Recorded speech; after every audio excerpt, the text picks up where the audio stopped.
Bienvenidos una vez más a esta nueva edición de Sumate con Enríquez. El tema de la videoconferencia de hoy es Sistemas de Salud y Sociedad, Dilemas y Desafíos Sanitarios y sus Condicionantes. Entre los invitados que nos acompañan esta tarde tenemos al doctor Jorge Neira, médico intensivista. Voy a leer brevemente un poco de su currículum. Miembro de número de la Academia Nacional de Medicina, presidente del Consejo de Certificación de Profesionales Médicos, Fellow del American College of Critical Care Medicine, Fellow de la American Association for the Surgery of Trauma, presidente de la Fundación Trauma, consultor de la Unidad de Cuidados Intensivos, Sanatorio de Trinidad de Palermo, expresidente de la Sociedad Argentina de Terapia Intensiva, de la Sociedad Panamericana de Trauma y de la Sociedad Argentina de Medicina y Cirugía de Trauma. También nos acompaña el diputado Javier Campos. Un segundo, por favor.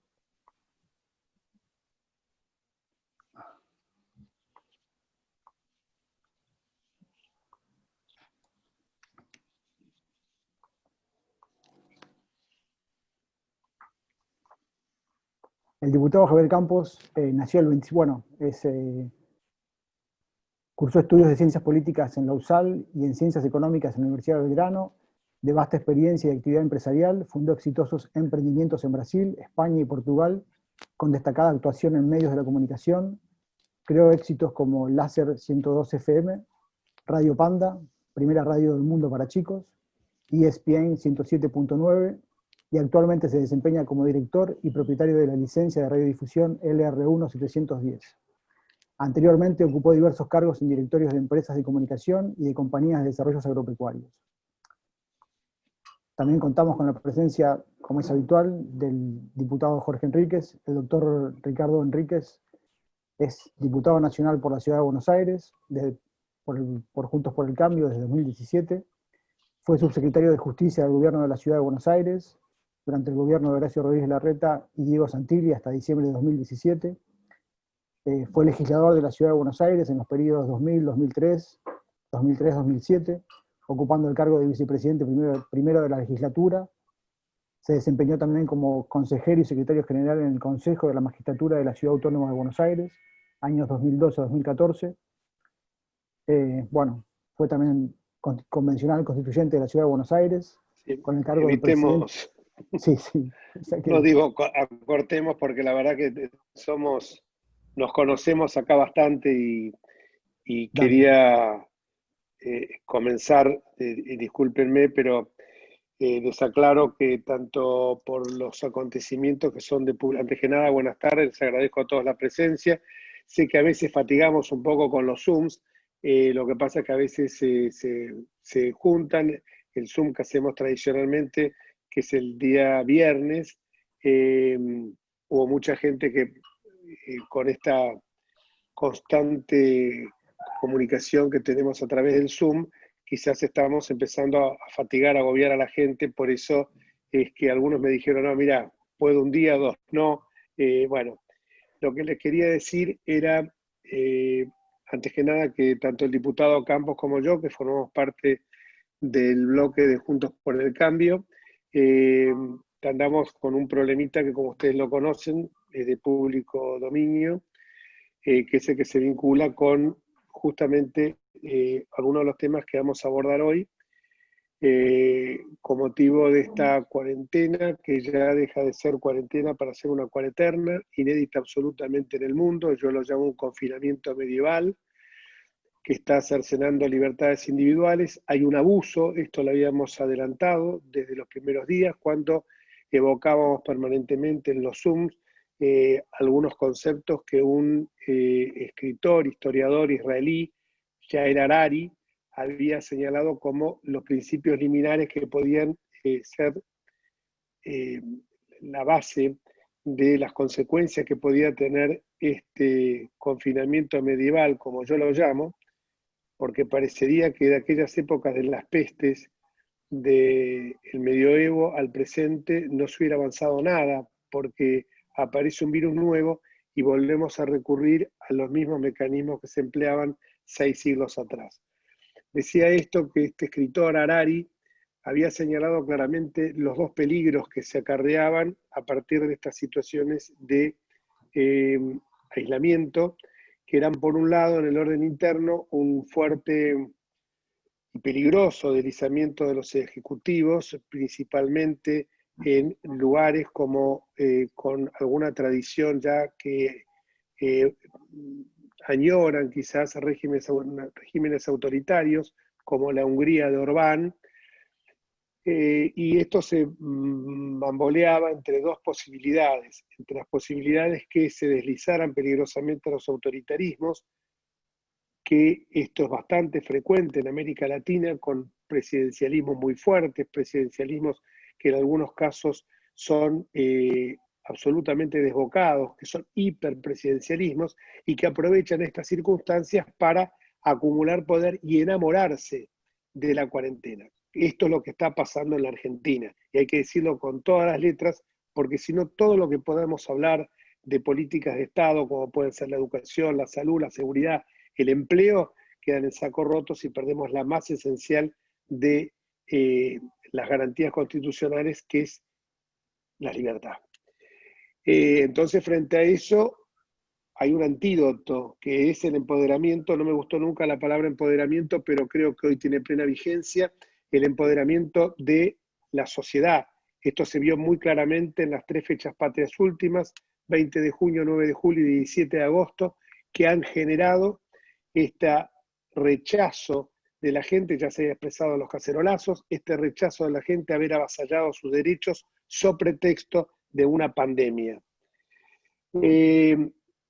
Eso por un lado, y por el otro lado está el otro aspecto, que es como que queremos un avance desorbitado del Estado, más Estado todavía del que tenemos, más Estado bobo, amorfo, elefantiásico que el que tenemos, que nos tronchó 194 vidas de chicos en Cromañón, 52 vidas en la tragedia de Once, las inundaciones de La Plata, más Estado, si ese Estado bobo no sirve para nada.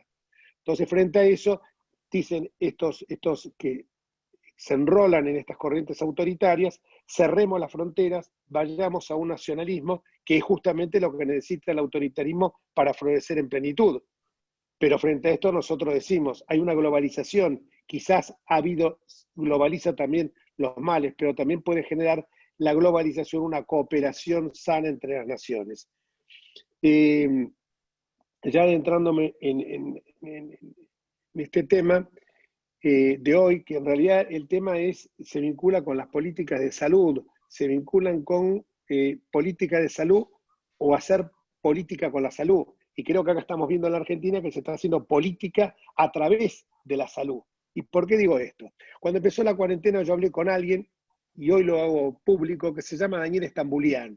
Stambulian me dijo, en 2019 murieron 32.000 personas de gripe y de neumonía. 32.000 personas que murieron de gripe y de neumonía. Es una tragedia lo que está pasando en la Argentina. Hoy estamos viendo que los muertos, doloroso, porque al que le tocó, y si hubiera tocado a un familiar, yo en estos momentos estaría llorando si me hubieran permitido llorar, porque ni siquiera acompañar dignamente a una persona en el lecho de enfermo o acompañarla hasta un cementerio se puede hacer ahora. ¿A dónde hemos llegado? Hasta ese derecho, hasta el derecho de que se pueda profesar un culto en una iglesia, ¿hasta dónde nos quiere llevar con el cercenamiento de las libertades individuales? En la Argentina mueren todos los años 340.000 personas, o sea, 7,61 personas cada 1.000 habitantes. Por gripe y neumonía, ya lo dije, por accidentes viales, 6.600 personas. No adoptamos el camino que habría que haber adoptado, que no era el confinamiento, era testear, detectar y aislar. Y detectar donde se tenía que testar.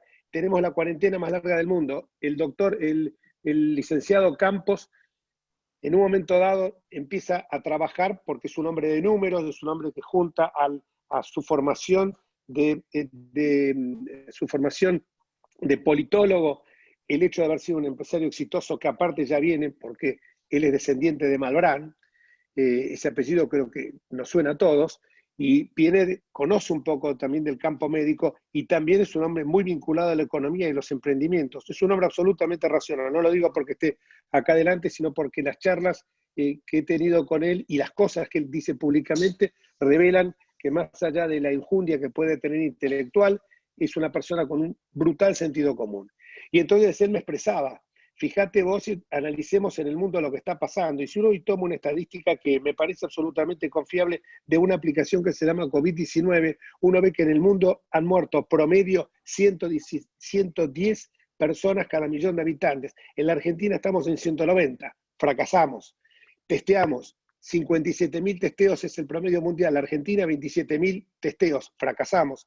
Entonces yo creo que acá estamos frente a un colosal fracaso. Y a mí que no me vengan a decir si después de casi 6 meses ya hemos pasado más de la mitad del año o estamos en la víspera de llegar a la mitad del año, seguimos teniendo muertos. No se puede controlar. Nos asustaron con el fantasma de que iban a faltar respiradores, nos asustaron con el fantasma que no iba a haber médicos, nos asustaron con miles de fantasmas y todo el mundo dijo, bueno, confinémonos, 30 días, 60 días, destrozamos la economía.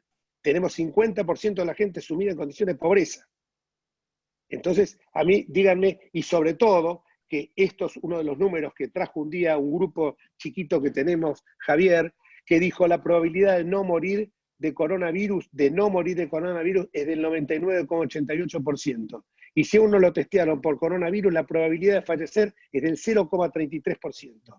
Entonces, yo digo, ¿de qué es lo que estamos hablando? Estamos hablando de falacias. ¿Y qué son las falacias? Las falacias son argumentos que simulan ser válidos, pero que no lo son. Una de las falacias que nos metieron de entrada fue que las únicas dimensiones son la salud y la economía, y que son mutuamente excluyentes. Disparate mayúsculo. Si agobiamos la economía, la cerramos, ¿quién va a pagar los impuestos para sostener el monumental aparato burocrático? Claro, los que cobran un cheque del Estado están muy felices. Yo, si cobrara el cheque del Estado y no tuviera que por el otro lado hacer aportes del Estado, estaría chocho. ¿Qué me importa? Total, sigo cobrando y sigo en mi casa viendo Netflix y tirado en la cama.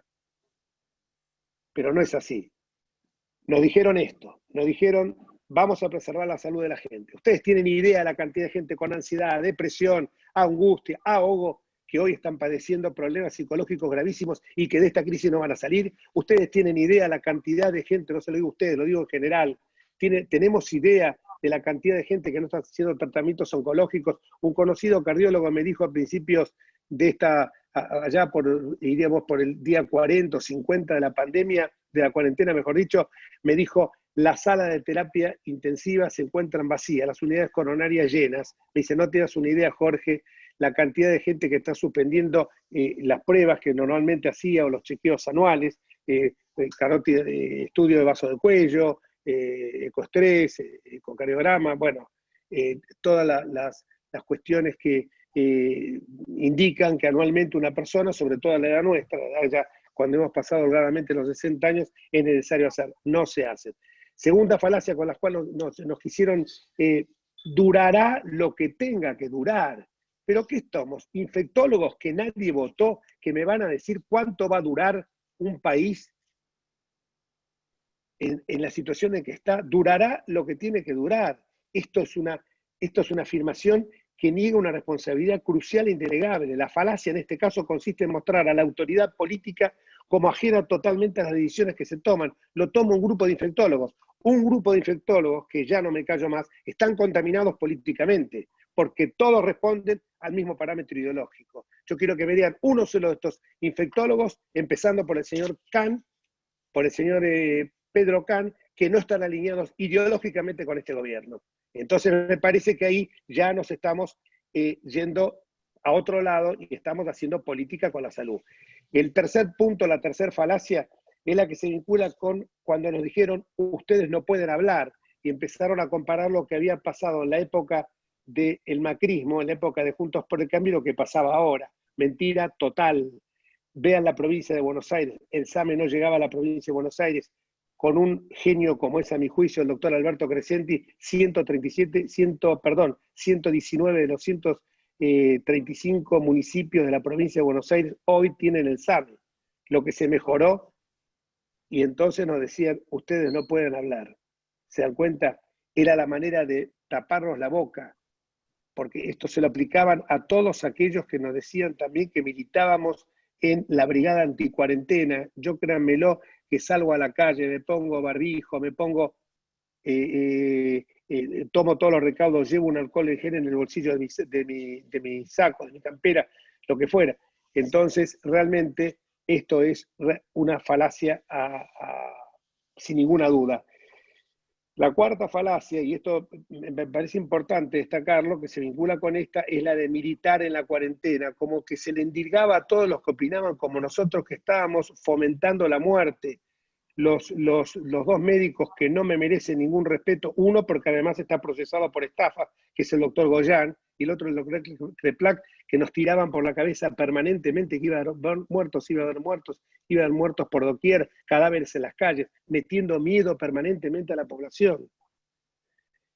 Esto es para mí, les digo, esto es, bueno, el caso Goyán ya no hablemos, porque Goyán es un hombre que está incluso desquiciado mentalmente cuando dice que una pelotita de tenis lleva el virus del COVID-19, ya eso, ya directamente no hay ningún rigor científico en esto. Y después, por último, los casos internacionales nos avalan. Empezamos a compararnos con Suecia, nos contestaron los suecos. Empezamos a comparar con Cataluña, nos contestaron los catalanes. Era todo mentira. Ahora, por otro tema, también los finlandeses nos dijeron que estábamos diciendo disparates. Nos peleamos con los chilenos. Y no pensamos nunca lo que se hizo cruzando el Río de la Plata en el Uruguay. No hablamos, no preguntamos qué pasaba allá. Porque acá lo esencial hubiera sido del primer día apelar a la responsabilidad individual de cada uno y hacer campañas fuertes de concientización y no aislar a la gente. Con esto, con estas 5 falacias y con esta descripción que yo recién les estaba haciendo de un triángulo que un amigo nuestro, Hernán Lombardi, definió muy claramente, que hablaba del triángulo de la salud, el que yo ya mencioné, del lado, mejor dicho, del triángulo. Un lado es la salud, el otro es la economía y el otro son las instituciones. El lado de la salud es lo que hemos hablado, el lado de la economía, lo que yo estaba también señalando, que me olvidé una parte, cuando uno está en los dos extremos que por un lado mantiene ese Estado y por el otro lado cobra un cheque, porque Javier y yo cobramos un cheque del Estado, eso no lo vamos a negar, pero por el otro lado, el que tiene que un emprendimiento, como yo puedo tener una sociedad inmobiliaria o como puedo tener, que no es incompatible con mi cargo de diputado, como puedo tener mi estudio, que en tanto y en cuanto no incurra en litigar contra el Estado ni en algún tipo de incompatibilidades o de que sean absolutamente contrarias a mi desempeño como tal, por razones hasta de ética, una palabra que hoy se ignora totalmente, pero que yo todavía la aplico en mi vocabulario, en mi vida cotidiana, como yo muchos, no hay duda. Veo lo que es el sufrimiento que uno tiene cuando tiene que pagarle a los empleados que hace 20 años o 30 que vienen trabajando con uno y que evidentemente no los puede dejar de la noche a la mañana destacada, cuando la mentira del ATP, también hay que decirlo, en el caso de los empleados nuestros, de 8 empleados, solamente uno lo cobró, por distintos motivos, y estaban todos en blanco. Por distintos motivos, el resto no lo cobró. Entonces, lo que con esto quiero concluir, porque a veces, discúlpenme que me enforbicé, pero nosotros estamos viviendo una situación muy particular, los diputados, porque en estos momentos hasta se llegó a decir que nos teníamos que hisopar para ingresar en el recinto. Y cuando uno ve que el presidente de la República le impide juntarse a sus familias, le impide que un padre pueda ver a su hijo, que un abuelo pueda ver a su nieto, y él dice que se junta los fines de semana a comer con sus seres queridos, es una bofetada, es una bofetada. Entonces, volviendo a este tema, yo sé que a lo mejor me esperaban otra cosa de mí, porque Jorge Neira, que egresado del mismo colegio y que tenemos el orgullo de ser egresado del mismo colegio del Nacional de Buenos Aires, que hoy justo se ha muerto ayer de sábado, mejor dicho, un distinguido exalumno también, próximo a cumplir los 100 años, quien fundó Canal 11, Pedro Simoncini. Estamos también peleando para que no desplacen a las trompadas, a los empellones de la Procuración General, a otro exalumno, como es el doctor Eduardo Casal. Yo les decía que estas políticas, educación, salud, seguridad, empleo, son políticas públicas proactivas y federales, que tenemos que llegar a una cobertura universal de salud, equitativa y de calidad, que el Congreso Nacional tiene que ser el ámbito y que hay que diseñar un plan federal de salud. Y yo sé que ustedes, con mucha más, Jorge Neira, que es lo digo así vulgarmente, es un capo en todo lo que hace las terapias intensivas, por ahí yo puedo expresar cosas que a lo mejor ustedes desde el punto de vista científico, desde el punto de vista médico, no es conveniente. Yo soy político y soy abogado, pero represento un 41% que realmente está muy cansado, muy fatigado, muy agobiado con todas estas políticas.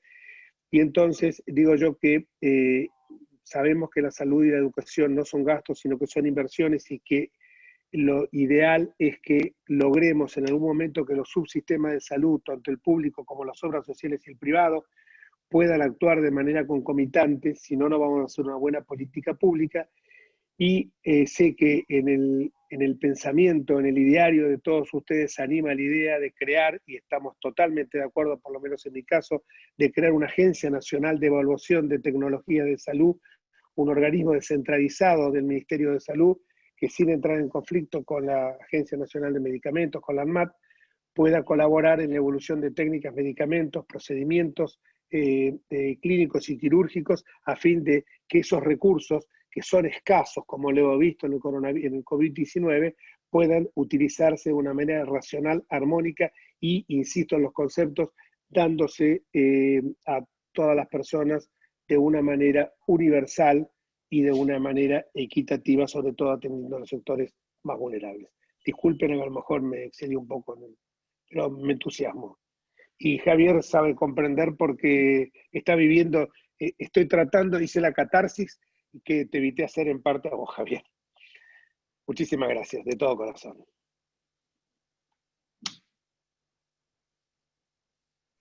Miguel, ¿querés tomar la palabra? Bueno, ya Jorge creo que el doctor Enrique recorrió todo el arco. Jorge, recorriste todo el arco de diagnóstico de situación actual. Tenemos posiblemente que aclarar la ausencia de, no sé si lo hicieron, y a mí se me escapó, de la diputada Najul, porque está viajando para la sesión de mañana. No puede desde salir. Mendoza. Desde Mendoza. Y venía en la ruta, no podía loguearse. Así que con disculpa de todos ustedes, mañana es un día creo que crucial. Los diputados lo van a cualquier cosa ampliar. Represento circunstancialmente o por un tiempo al Foro para el Desarrollo de las Ciencias. Jorge Enríquez ha seguido el proceso de que se fundó, y todos los que están acá, o la mayoría, saben que tenemos 4 objetivos: educación, derechos, salud y bioética, y como bien señaló Jorge, la propuesta al legislativo, a los 3 poderes del Estado, nacionales y provinciales, de políticas públicas proactivas y federales, especialmente no pensando que todo sale de Puerto Madero a Nordelta, como dijo un amigo. Yo quiero ser muy breve porque hoy tenemos un rico panel de disertantes y todos los participantes van a aportar seguramente lo suyo. Charlie Fiorentino retoma la... Gracias, Miguel. Bueno, le pasamos la palabra al doctor Jorge Neira, que también quería compartir pantalla, así que ya lo vamos habilitando para que pueda avanzar. Jorge. Bueno, muchas gracias Jorge, muchas gracias Javier, muchas gracias Charlie, gracias Silvia por la invitación. La verdad es un placer compartir la reunión con todos ustedes, todos amigos. Bueno, ya creo que Jorge hizo un resumen de las cosas. A mí me gustaría, de cualquier manera, si puedo compartir la pantalla con ustedes, de que pudiéramos, un segundo, acá, que pudimos repasar un poquito la situación. Ya bastante habló Jorge en este sentido, pero de cualquier manera hay que recordar que Argentina tiene 45 millones de habitantes, con una expectativa de vida de 73 años, que es de 80 para las mujeres y 72 para los hombres. Y esto que vemos abajo es el Producto Bruto Interno, con las características crisis. Como ustedes ven, es un serrucho nuestro Producto Interno Bruto, porque hemos tenido variaciones de todo tipo.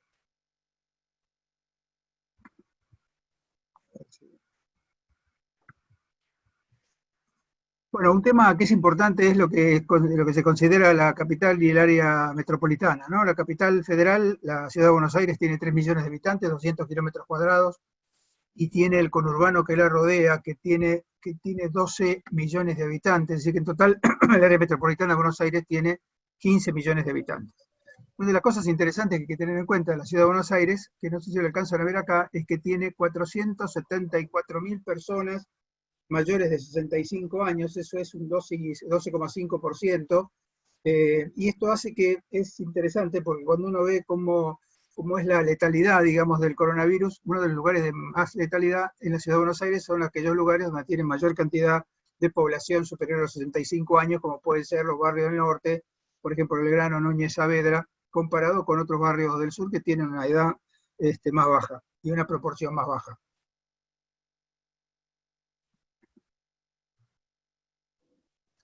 Bueno, este es un tema muy interesante porque en realidad existen 4.100 asentamientos, o sea, 4.100 barrios carenciados en todo el país, que tiene una superficie de 330 kilómetros cuadrados. Si ustedes se fijan aquí en el mapa, 330 kilómetros cuadrados es una vez y media la ciudad de Buenos Aires. Es como si todos uno juntara todos los barrios carenciados y tuvieran una superficie de una vez y media la ciudad de Buenos Aires. Tengan en cuenta que 300 kilómetros cuadrados tiene la ciudad y 3.680 kilómetros cuadrados tiene el conurbano bonaerense en cuanto a superficie. Pero un tema interesante de los barrios carenciados es que solamente el 3% de las personas que viven en barrios carenciados tienen más de 65 años. Esto denota claramente las necesidades básicas de salud que tienen estos lugares y además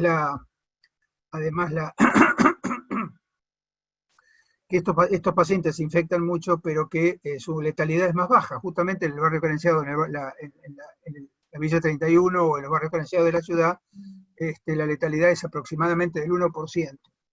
Y es interesante cuando uno compara esto con otros barrios. Esperen que no pasa, ahí pasó. Bueno, acá tienen los gastos per cápita, digamos los gastos por cápita, Argentina tiene 1.917 dólares de gasto per cápita, y una de las cosas interesantes es la cantidad de camas por 10.000 habitantes. Esto fue antes del comienzo de la pandemia, que tenías en cuenta que cuando uno compara con el resto, ustedes ven abajo Latinoamérica, y excepto Cuba, el resto de los países tienen una cantidad de camas por debajo de la nuestra. Esto ha sido un tema muy importante, digamos, en cuanto a lo que ha pasado con el coronavirus y la letalidad en distintos países de Sudamérica, porque ha tenido que ver justamente con la disponibilidad de camas. Ahora, claro, esto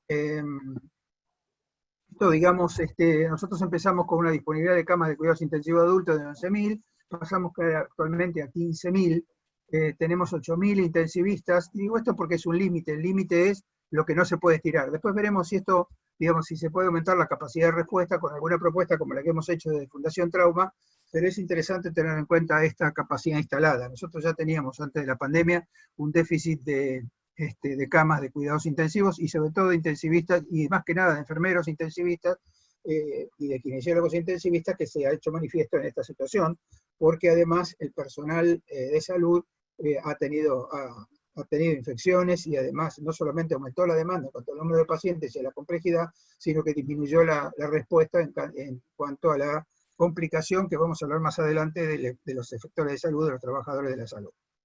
Bueno, estas fueron algunas de las cosas que se hicieron, que fue aumentar la capacidad de absorción de pacientes moderados y leves, sobre todo leves, que fue bueno.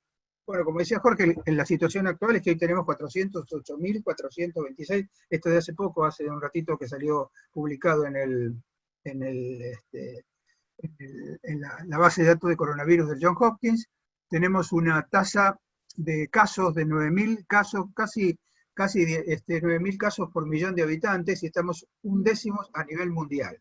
O sea que se supone que ahora cuando pasemos, creo que de 1.000 y pico de casos, vamos a superar a Chile, así que seguramente vamos a estar en el 10º lugar. Bueno, aquí ustedes ven los casos acumulativos comparados con otros países. Estados Unidos, por supuesto, que es el que tiene más. Brasil, que es el que... Ustedes piensen que Brasil tiene el 28,8% del total de casos del mundo y a Estados Unidos hoy el 45%. Así que entre Brasil y Estados Unidos tienen prácticamente el 70% de los casos actuales, habida cuenta que cayó, digamos, la demanda en el sudeste de Asia y que cayó la demanda en Europa, y que hoy la demanda más importante se encuentra justamente en Latinoamérica. Después viene Chile, que es uno de los países que más casos ha tenido, estamos nosotros, y Paraguay y Uruguay. Paraguay es interesante porque es un país absolutamente mediterráneo, con lo cual cerró las fronteras precozmente y tuvo un descenso de casos hasta hace un par de meses, donde empezaron a subir, no es importante la cantidad, pero está creciendo. En cambio, Uruguay se mantiene una cifra bastante estable. La cantidad de fallecidos, como decía, de 8.500 prácticamente. La letalidad es 2.08, cuando la mundial es de 3.35, y la mortalidad es 188 pacientes por 188 personas por millón de habitantes. Esto es interesante porque esto es la cantidad de test por 100.000 habitantes, y esto es algo que se ve claramente. Me pareció que este gráfico por ahí es más fácil de entender que los gráficos que tienen los histogramas, porque acá se ven los países, cuanto más oscuros son las que mayor cantidad de test hicieron, y cuanto más claros son los que tienen menos. Los que están grises es que no tienen datos en realidad. Entonces fíjense que si ustedes comparan, por ejemplo, Nueva Zelanda y Australia, o por ejemplo Rusia, o por ejemplo Canadá y Estados Unidos, o por ejemplo Alemania, Noruega, y el Reino Unido, estos países, y Arabia. Fíjense que Arabia tiene una tasa muy alta. Nosotros estamos en esta franja entre 20.000 y 40.000, estamos alrededor de 27.000 test por millón de habitantes, o sea que una tasa relativamente baja, y dentro de lo que es Sudamérica tenemos menos que Brasil, que Chile. Chile tiene una tasa mucho más alta, y por supuesto menos que Uruguay, que son los que tienen, digamos, sobre todo Uruguay, el que tiene la mejor performance en Latinoamérica, antes que Paraguay. Y esto también es interesante, porque estos son las tasas de los test que son positivos cuando se hacen. Esto es interesante para el seguimiento, porque esto significa que hay circulación de virus. Entonces, fíjense que los lugares que se hace, cuanto más azul, son los que tienen menos tasa de infección. Por ejemplo, fíjense Canadá, fíjense Australia, Nueva Zelanda.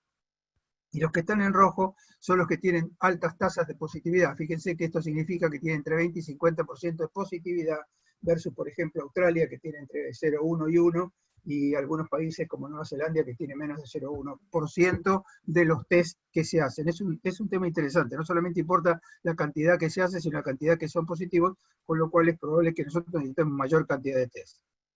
Y otro tema que, como dijo Jorge, también tiene mucha importancia, es el tema del impacto económico de la recesión. Y aquí también en este mapa, que es casi como un mapa de calor, digamos, ¿no? Donde el rojo, digamos, es el que tiene más impacto. Fíjense que entre menos 60 y menos 15% de disminución del Producto Interno Bruto, y nosotros que estamos aquí en esta franja, que entre menos 15 y menos 5. Probablemente estaremos, no sé, seguramente Javier debe tener datos más actualizados que yo, pero seguramente estaremos más cerca del 10 y un poquito más del 10 que del 5, pero bueno, estos son cosas importantes que tienen que ver con el impacto tan grande que tuvo, ¿no?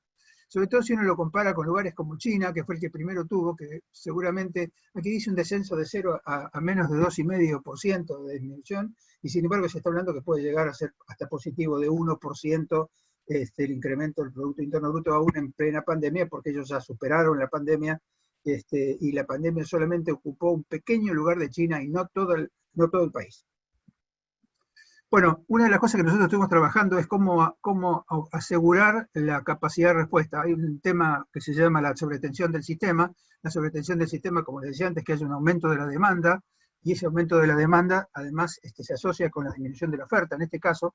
¿Y cómo se puede hacer para aumentar la capacidad de respuesta que tiene una institución, que tiene un hospital?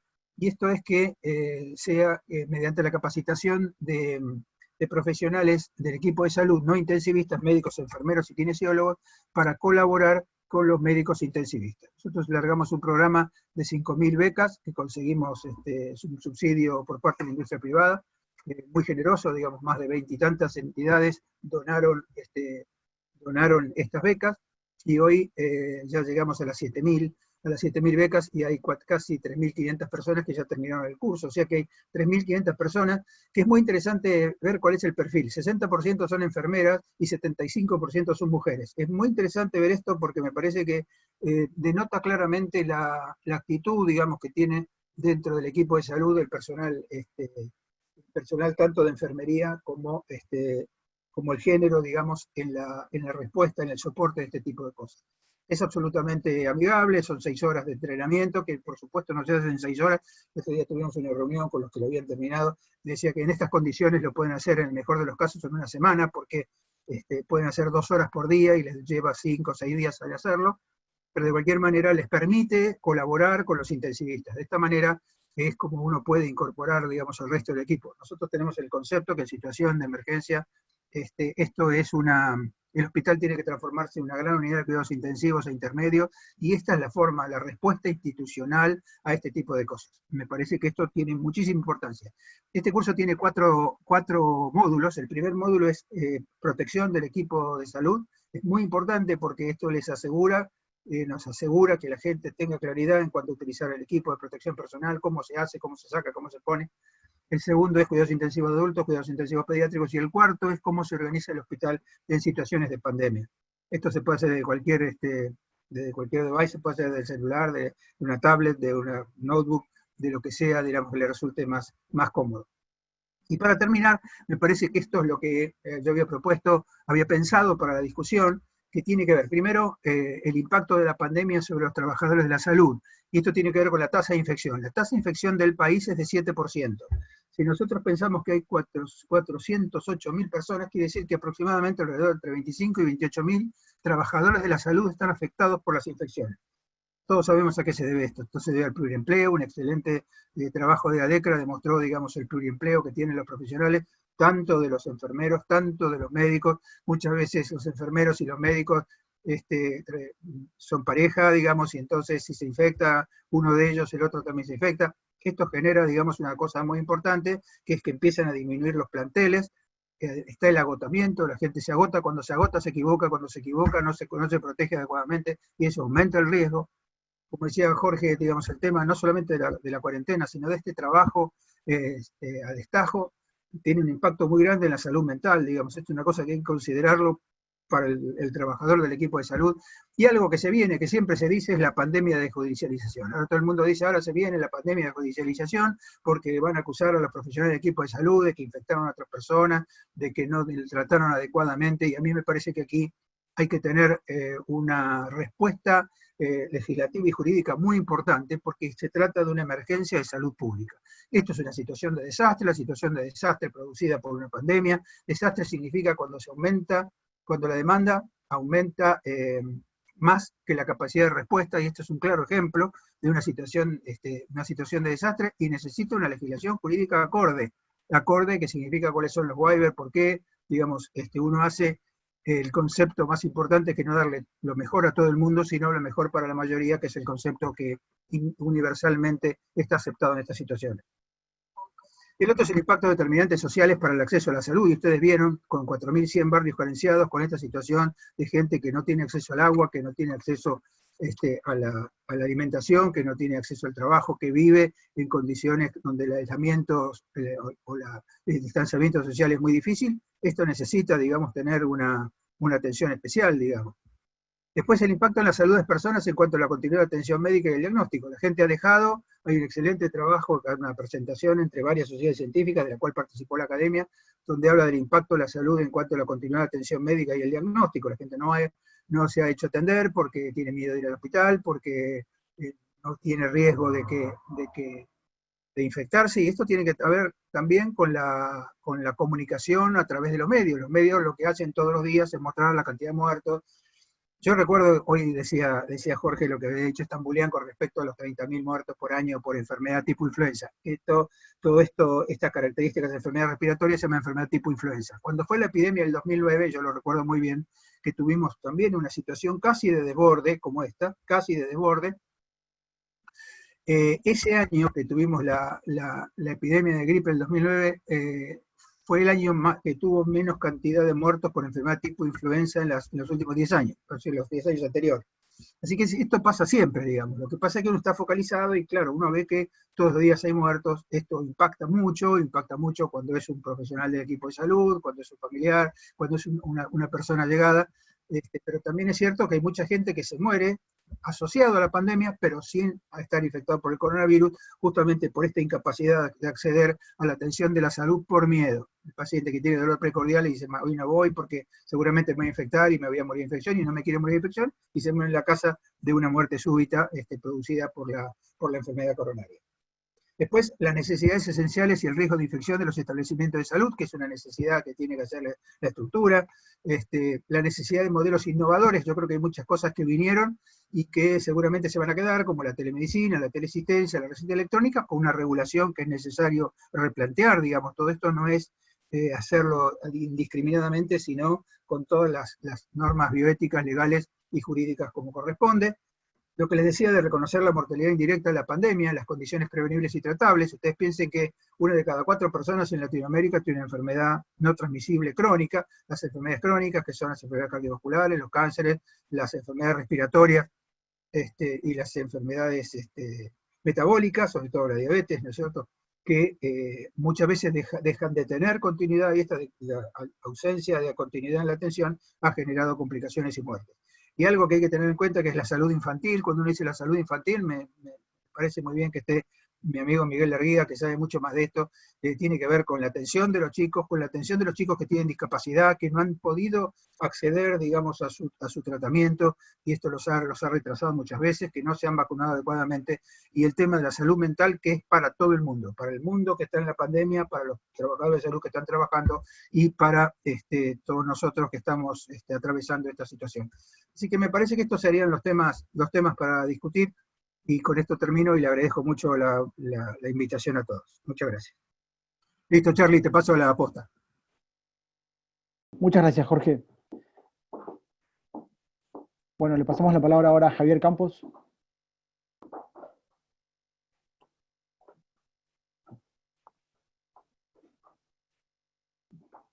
Javier, ya ahora sí, perfecto. No me podía desmutear. Bueno, primero, muchas gracias, muchos saludos, bienvenidos todos. La verdad que hoy, un lunes a esta hora, estar dedicando tiempo a escuchar cosas del bien común y que elevan el espíritu, así que eso primero. Después, bueno, difícil hablar detrás de los dos Jorges, ¿no? O sea, mucho dato, mucho conocimiento de causa, así que solo quiero hacer 2 aclaraciones. Yo digo ahí que estudié, pero no, Jorge me presentó como licenciado, no llegué a recibirme, me falta medio año y nunca llega el momento de hacerlo, así que no sé si llegará un momento, pero digamos, así que eso para no usurpar títulos. Lo que quería, yo creo que a mí me parece muy bueno el título de lo que estamos, de esta charla, digamos, de este intercambio, porque en el fondo yo creo que la pandemia trae obviamente muchos riesgos, el riesgo de muerte incluido, el riesgo de que se disemine y que traiga mucho sufrimiento a las poblaciones. Creo que eso ya estamos pensando en que no es así, o sea, aún los casos de reinfecciones aparentemente son mucho más leves. Yo no sé si a ustedes les pasa, pero al principio, hasta hace 2 meses, me costaba muchísimo conocer gente que se hubiese contagiado. Muchísimo. No tenía, o sea, cada uno más o menos tiene 2.000, digamos, contactos cercanos entre familiares, amigos, conocidos, desconocidos. Y yo diría, en mis 2.000, hasta hace 2 meses no tenía a nadie o quizás una persona que se había contagiado. Eso ha cambiado. Ahora tengo, yo diría, un buen 20%, no, 20% no, pero un porcentaje importante de estas personas que se han contagiado. Ahora, la verdad es que no tengo gracias a Dios, ningún fallecido dentro de la gente que conozco y que se ha contagiado. Así que yo creo que esto va a pasar, el coronavirus va a pasar.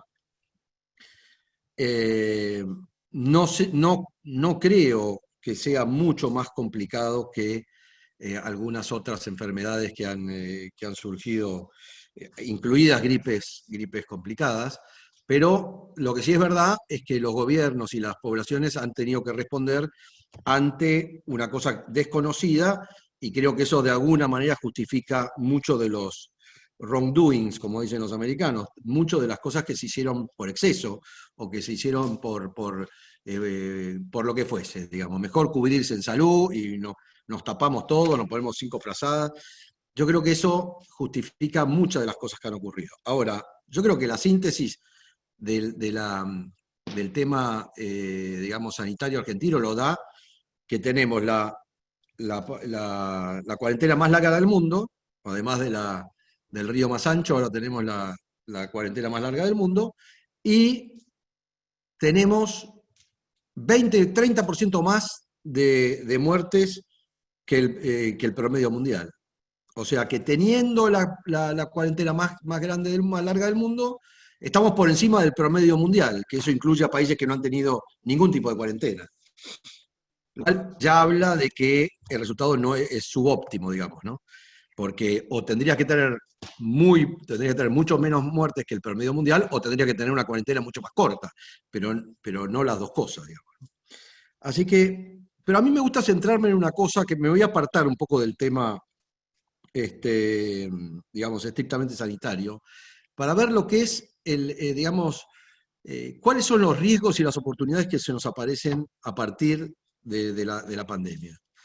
Porque, tal cual lo dijo Jorge Neyre y tal, yo creo que tenemos excelentes profesionales, estamos realmente en nuestro sistema de salud, sobre todo en Cava y en grandes partes digamos, de la provincia de Buenos Aires y de muchas provincias, es robusto, ni que hablar de nuestros profesionales que son reconocidos en todo el mundo.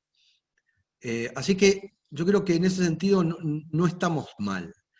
Ahora, sí estamos mal como sociedad en un montón de cosas.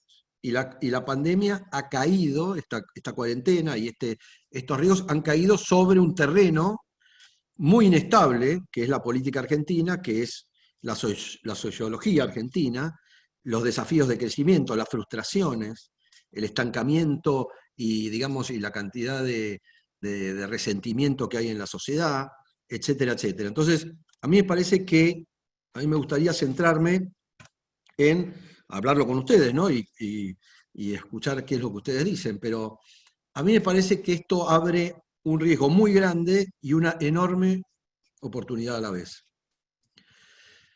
Los riesgos los ha descrito un poco Jorge Enríquez en el sentido de todo lo que dijimos de la exacerbación de los presidencialismos, de aquellos lugares donde esto migra hacia menores libertades, hacia una intromisión del Estado cada vez mayor, a un gigantismo del Estado, un avasallamiento de las libertades individuales para hacer una síntesis, ¿no? Eso obviamente, es un riesgo muy grande. Ahora, también el hecho de que ocurra esto en este momento y que nos interpele en el sentido de que estamos destruyendo valor, estamos destruyendo trabajo, estamos destruyendo ahorros de una manera nunca vista por el tema de la cuarentena. Solamente Jorge dio algunas cifras, pero muy posiblemente la pobreza esté cerca del 50% en promedio, pero si uno toma los menores de 21 o 22 años, puede llegar a ser el 60 o el 70%. O sea, realmente una cosa dramática, dramática. Si a esto le sumamos que Argentina tiene una larga historia de decadencia económica y de desarrollo, comparado con países no muy lejanos y algunos de ellos hasta vecinos, creo que nos pone en una encrucijada de tener que sacar algo bueno de esto. Y ese sería mi apelación. Yo creo que todos nosotros tenemos que decir, bueno, el coronavirus va a pasar, pero Argentina no puede quedar igual.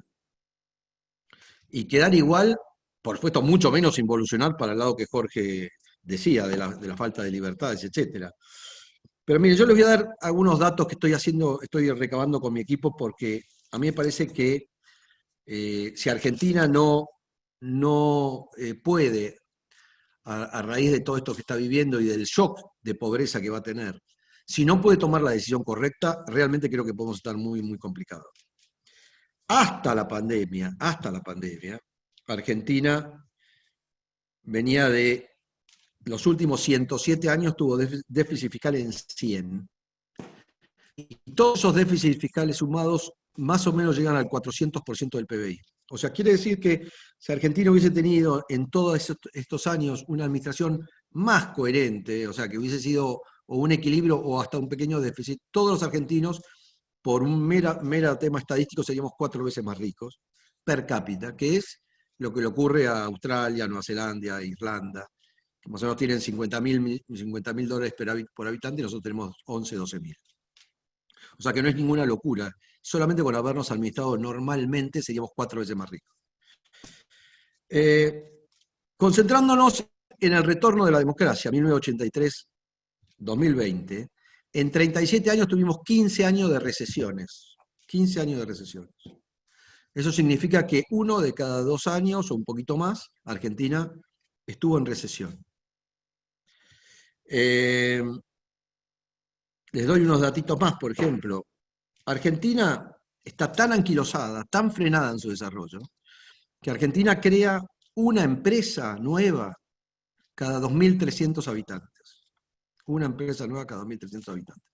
De esa empresa nueva que crea, el 80% de esas empresas no viven a los 2 años. No viven a los 2 años. Del 20% que sí vive, solamente permanecen vivas a los 5 años, el 30% de esas. Y de ese 30%, solamente un 5% tiene más que 5 empleados a los 5 años.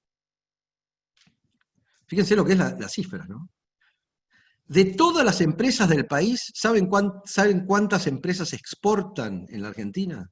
De todas las empresas, sumamos todas. Supongamos que todas las empresas son 100 empresas, todas. En Catamarca, en Jujuy, en todos lados, 100 empresas.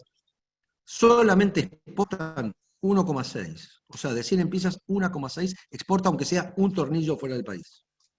O sea, es terriblemente anquilosada la estructura económica, la estructura fiscal. Yo les hablaba de que Argentina crea una empresa cada 2.300 habitantes. Brasil crea una empresa cada 350 habitantes. Chile crea una empresa cada 130 habitantes. ¿Ok?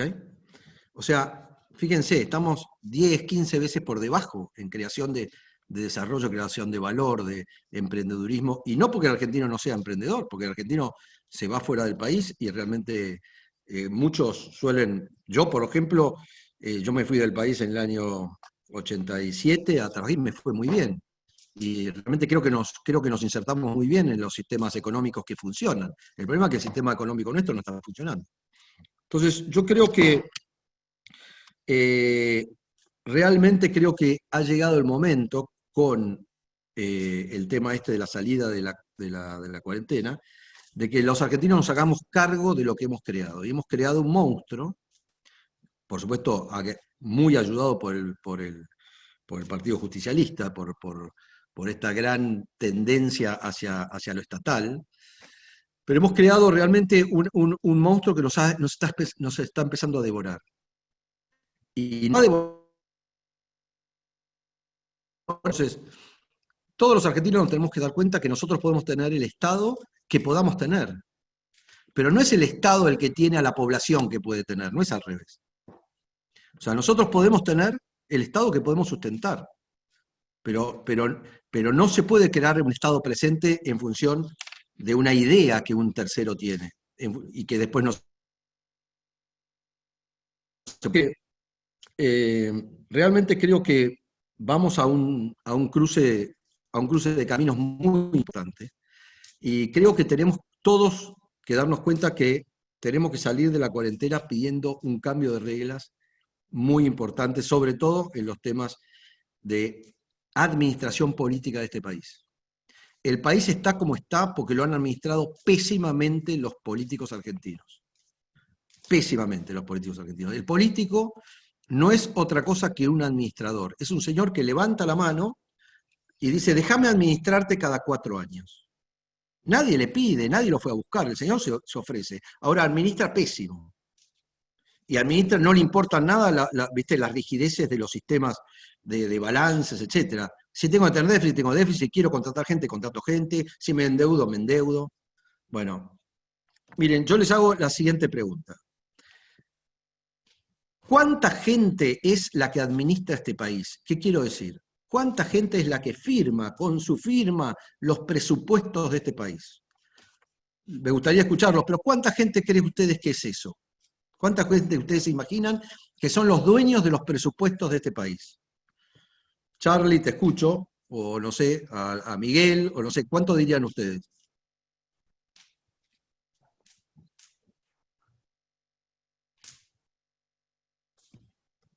Una cifra. 20.000. 20.000. Charlie. Me tiro un poco más. 30.000. Bueno. Si uno toma todos los que firman, los presupuestos de este país lo manejan, salvo los legislativos, obviamente, pero que es muy poco, que pesa muy poco, lo manejan los ejecutivos de este país. Todos los intendencias de este país, más los gobernadores, más el presidente, suman 2.296 personas. 2.296 personas manejan el 100% de los presupuestos de este país. Cuando uno saca las poblaciones más chicas, de menores de 5.000 habitantes, que pesan nada más que el 2-3% del presupuesto global del país, o sea, te quedás con quienes administran el 96, 95, 96, 97% de los presupuestos de este país, eso suman 383 personas. O sea, para decirlo en buen romance, 44 millones de estúpidos, a los cuales yo me incorporo claramente, no hemos podido crearnos reglas tal que 383 personas administren la cosa en nuestro beneficio. Lo han hecho en beneficio de ellos, o de terceros asociados a ellos, pero no en beneficio de los 44 millones. O sea, es tan tonto como darse cuenta de que 383 personas a lo largo de muchos mandatos de 4 años han creado 100 años de déficit fiscales permanentes, han creado 15 recesiones de 1983 a la fecha, y eso es lo que tiene que cambiar. Entonces, ¿qué es lo que mi mensaje cuál es? Los argentinos, cuando salgamos de esta cuarentena, tenemos que exigir buen gobierno. Y tenemos que crear, y en esto estoy trabajando, Jorge me está acompañando en algunas cosas, en realmente proponer leyes de administración y digamos, de responsabilidad fiscal fuertísimas. No, un señor que viene, que levanta la mano y dice, yo te administro durante 4 años, y no puede lograr el equilibrio fiscal en su territorio, tendría que tener penas muy serias. Tendría que tener hasta penas civiles. Esto existe en Brasil, existe en muchos países que están yendo por ese lado, porque uno de los problemas de la democracia en casi todos los lugares del mundo es que cede muy fácilmente a las demandas de grupos de poder. Y finalmente se convierte en una cosa terriblemente, digamos, injusta para las poblaciones. Así que yo creo que la pandemia quizás nos puede poner sobre la mesa la idea de hacernos cargo de lo mal que nos estamos administrando, de la pobreza que generamos, del sufrimiento gratuito que estamos generando en toda la población. A mí realmente me duele terriblemente cuando uno ve una persona que trabaja toda su vida, puso una mueblería, que puso una zapatería, y tiene que cerrar y el gobierno lo agobia y le cobran cada vez más impuestos. Es realmente, estamos creando una población de resentidos, donde no hay oportunidades. Y esto es lo que yo creo que llamo a la gran oportunidad que puede significar salir de la pandemia. Que esto significa una bisagra en donde liberemos todas las energías creativas de nuestro país, que son muchísimas. Pero lo primero es darnos cuenta de que no podemos permitir más que nos administren libremente y sin ningún tipo de penalidad. Es más, si ustedes se ponen a pensar, los incentivos políticos a la buena administración están invertidos. Hoy el buen político es el que gasta la máxima cantidad de plata siempre que no le explote dentro de su mandato en su territorio. Ese es el único requisito que tiene.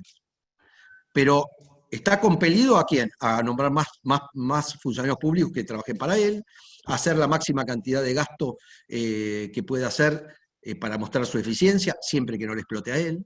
No tiene nada a favor de controlar el gasto. Y fíjense ustedes, y es un ejemplo, no quiero con esto ponerme en un revisionismo histórico, pero es curioso que Argentina hace un esfuerzo enorme en el gobierno nuestro pasado, termina con un esfuerzo enorme entregando prácticamente equilibrio fiscal, y esto lo reconoce hasta el gobierno actual, entrega equilibrio fiscal en diciembre del 2019 y ahora ya estamos con 7 puntos o 8 puntos de PBI por debajo de déficit. Obviamente la población castigó a Mauricio Macri y lo hizo tarde, sin duda, lo tendría que haber hecho antes, etc. Pero ¿qué quiero decir? Si no cambiamos esto, realmente no vamos a tener futuro. Y creo que nosotros tenemos que demandar que nuestros políticos sean responsables. Y yo creo que la pandemia y la salida de la cuarentena tiene que poner esto sobre la mesa. Tenemos que realmente podernos administrar bien. No puede ser que Mendoza está mucho mejor administrada que Formosa, claramente. ¿Pero por qué? Porque no se puede eternizar el poder. En Buenos Aires, Cava está mucho mejor administrada que Santiago del Estero, por lo mismo. Entonces, creo que tenemos que trabajar mucho en eso y ojalá realmente la pandemia nos sirva para abrir esta gran oportunidad. Así que ese quería dar un mensaje esperanzador de ahora en más, para ver si podemos realmente torcer este destino decadente en el que tanto nos duele a todos. La pandemia ya creo que Jorge ya la trató y creo que va a correr su suerte, y creo que Dios mediante la vamos a dejar en el pasado dentro de un par de meses. Así que nada más, ese sería el mensaje. Gracias. Muchas gracias, Javier. Bueno, le vamos a pasar ahora la palabra nuevamente al doctor Miguel Secchi. Brevemente les cuento un poco acerca del doctor Miguel. Es abogado, profesor universitario de la Universidad de Buenos Aires. Es profesor universitario en instituciones estatales y privadas del país y docente invitado en universidades del exterior. También es presidente del Foro para el Desarrollo de las Ciencias y es representante del Centro Universitario San Camilo de Brasil. Bueno, Miguel, te cedemos la palabra. Bueno, saludo a todos nuevamente. Sé que el doctor Neira está pidiendo la palabra, pero va a comprender que antes de conceder la palabra a Jorge Neira, te pido por favor, me gustaría escuchar al doctor Víctor Rodríguez, que tiene que pasar a otro Zoom, y creo que de alguna manera nos puede dar algunos conceptos que han quedado huérfanos, atento a la ausencia de la diputada Najul. Con tu permiso, Jorge Neira, ¿puede ser, por favor? Víctor Rodríguez, ¿dónde está? Está muteado. No sé si me escuchan, ¿me alcanzan a escuchar? Sí, Víctor, ya puedes hablar. Muy buenas tardes a todos. Realmente, bueno, he escuchado con atención todos los comentarios, realmente felicitarlos, porque la realidad apunta fundamentalmente a ver la situación realmente como se vive y no como se relata. Yo simplemente un comentario que tiene que ver fundamentalmente con las asignaturas pendientes que tenemos con el sistema de salud. Muchas veces se ha hecho hincapié, y tomo la referencia del doctor profesor Rubén Gianantonio, que habitualmente hace referencia a que acceso a la salud no siempre es acceso a la calidad. Tomando las palabras del doctor Secchi y lógicamente tratarnos de alinear a todos estos años que hemos venido trabajando a lo largo y ancho de todo el país, no solamente en Capital Federal, sino también en todo el interior, acerca de la importancia y cuando se hace referencia al acceso universal de la salud y a lo que es el paciente vulnerable. Evidentemente, también tomo algunas definiciones más empíricas de lo que es un paciente vulnerable. Basta simplemente, antes de esta pandemia, ver lo que es un hospital público a las 5 de la mañana, con muchos pacientes que necesitan ser atendidos y realmente están en una condición bastante paupérrima. En lo que respecta en los últimos años, se ha hecho referencia al gasto en salud y a la importancia de darle calidad al acceso a la salud, no solamente con el medicamento, sino a las diferentes prestaciones.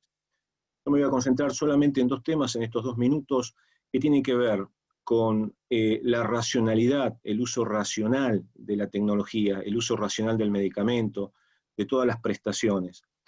Desde el año 2016 se viene hablando de la instauración de la Agencia de Evaluación de Tecnología, y automáticamente cuando se habla de la Agencia de Evaluación de Tecnología también se refiere a otras supuestas agencias que estarían funcionando dentro del área de salud pública. La importancia de contar con una agencia de evaluación de tecnología no es la solución de todos los males acerca de lo que es la accesibilidad. Es un elemento, es una herramienta sumamente valiosa a la hora de realizar un abordaje sistémico de la importancia que es este uso racional, la incorporación de nuevas tecnologías. Hablamos muchas veces con muchos de ustedes que están hoy participando de esta valiosa actividad, de ver cómo se reduce el gasto, este gasto catastrófico tan importante que muchas veces limita esta situación al acceso a la salud. Recordarles, y creo que para ustedes es sumamente importante, pero reiterativo, el hecho de que en Argentina hay más de 300 sistemas de salud, hay más de 300 obras sociales. Y cuando se habla de la Agencia de Evaluación de Tecnología, se piensa en el tema no solamente de evaluar tecnologías médicas, sino también de lo que es el medicamento. Yo quiero hacer un punto de reflexión para que cada uno analicemos.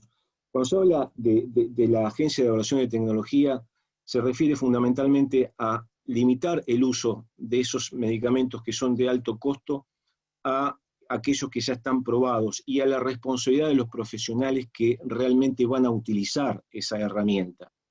Destacar que una agencia de evaluación de tecnología debe ser independiente, que tiene que ser transparente, que tiene que ser participativa, que tiene que tener una excelencia académica y que tiene que tener una generación y disponibilidad de información para todos aquellos que tienen acceso a la misma. Hoy por hoy, pensar en el gasto catastrófico no es pensar solamente en un elemento, es pensar en cómo cada uno de los actores va a tratar de resolver y de implementar temas que pareciera ser que en la Argentina cada vez que se habla de un determinado tema tiene que ser mágico, que tiene que ser evidentemente el que solucione la problemática. Y en realidad cada uno de nosotros, de cada uno de los actores del sistema de salud público y privado tiene que tomar conciencia de la importancia que tiene el hecho de poder implementar algo que hace desde el año 2016 se viene hablando, que es esta Agencia de Evaluación de Tecnología. Reitero, no como la magia absoluta para poder evitar el gasto, sino que prácticamente todos los que estamos abordando el sistema de salud tenemos que pensar en lo más importante, que son los pacientes, que somos nosotros mismos, ¿sí? Que en algún momento y frente a este contexto sanitario, diríamos muy, muy complejo, aflora y muestra realmente cuáles son las inequidades que subsisten en el sistema. Nuestro aporte, y agradezco al doctor Miguel Secchi darme la posibilidad de participar en los grupos, en las comisiones de trabajo, que ya hace tiempo vienen trabajando en la confección de documentos que permitan llegar a la sociedad que en realidad tiene que comprender esto, que no tiene que estar distanciada de nuestro lenguaje y saber realmente que a la hora de acceder a la salud tiene que comprender algunos temas que hoy lamentablemente, como pasa con el tema de justicia, hay una disociación completa y nos quedamos un poquitito fuera de lo que es la realidad del vocabulario de la sociedad. Le agradezco, doctor Miguel Secchi, espero en este tiempo haber sido concreto en el tema, y agradecerles a todos ustedes por esta participación. Jorge Neira, ¿no? Charlie. Sí, Jorge, cuando quieras. Bueno, gracias Miguel, gracias Charlie. Bueno, yo quería más o menos decir algo parecido a lo que dijo Víctor, con lo cual coincido. Me parece que, y algo que decía Javier antes, nosotros tenemos buenos profesionales de la medicina, pero resulta que estos buenos profesionales de la medicina están mal pagos, digamos, tienen la necesidad del pluriempleo. El pluriempleo es generador de más complicaciones para el sistema de salud.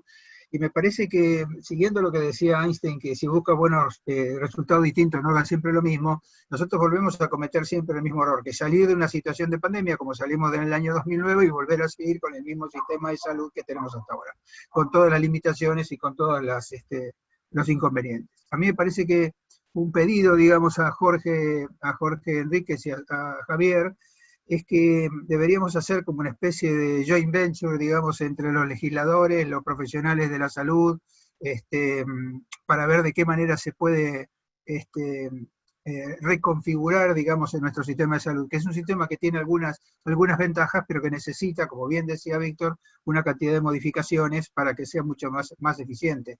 Y a mí me parece que hasta tanto no se pueden resolver esas cosas, vamos a seguir siempre teniendo el mismo tipo de salud, con las mismas cosas, con los mismos inconvenientes, y nos vamos a seguir quejando de lo mismo. A mí me parece que a nosotros, los profesionales de la salud, nos cuesta, digamos, hacerles entender a los políticos que las necesidades que el sistema tiene, y a veces esta dificultad, digamos, hace que no se pueda prosperar.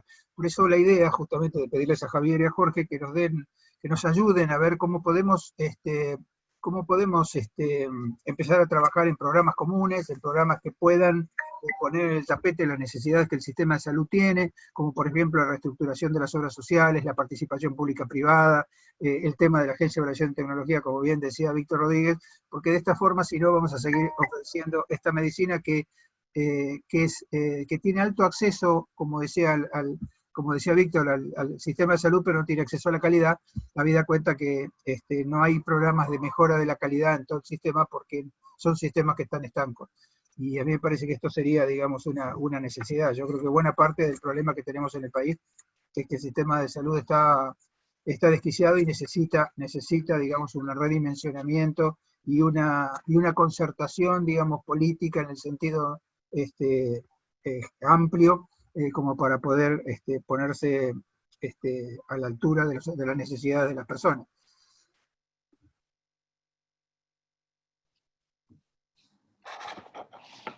Bueno, Charlie, sí.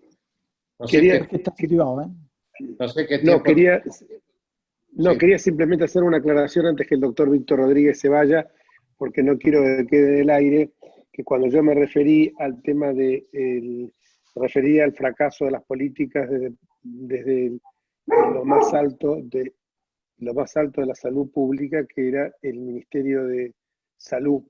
Esto no es un demérito, desde luego, todo lo contrario, por eso lo nombré al doctor Alberto Crescenti.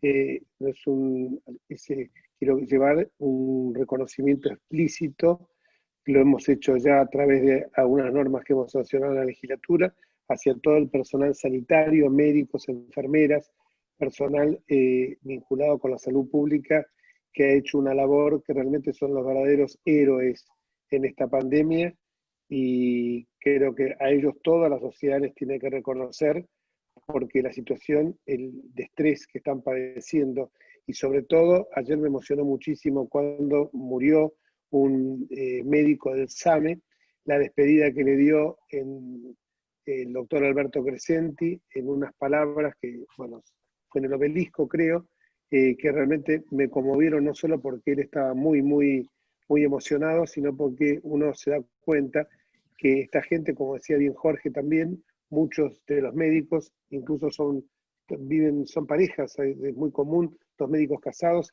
y que ellos saben de que el virus está permanentemente latente, que es como un enemigo que, si bien lo tenemos todo en forma invisible, ellos lo padecen mucho más que nosotros.